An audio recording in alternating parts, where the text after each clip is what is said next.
আমরা যারা home maker আমাদের একটু শরীর খারাপ হয়ে গেলেই খুব সমস্যায় পড়তে হয়।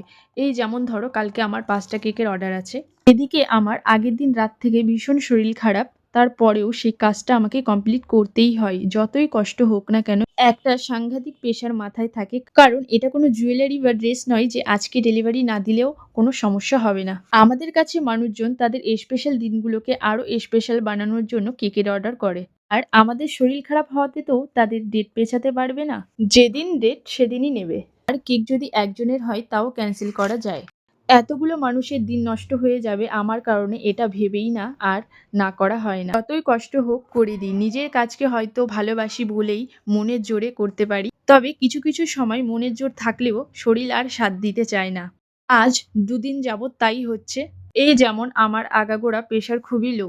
যখন কাজের চাপ মাথায় খুবই প্রেশার থাকে তখন মাথা ঘোরায় এইসব অতিক্রম করেই আবার কাজে লেগে পড়ি প্রতিদিনের মতো। আর ওই যে বললাম সবটাই মনের জোর। আর এটা পাই একমাত্র তোমাদের এতটা ভালোবাসা থেকে। তো বন্ধুরা আজকে এখানেই শেষ করছি। আবার দেখা হচ্ছে নেক্সট ভিডিওতে।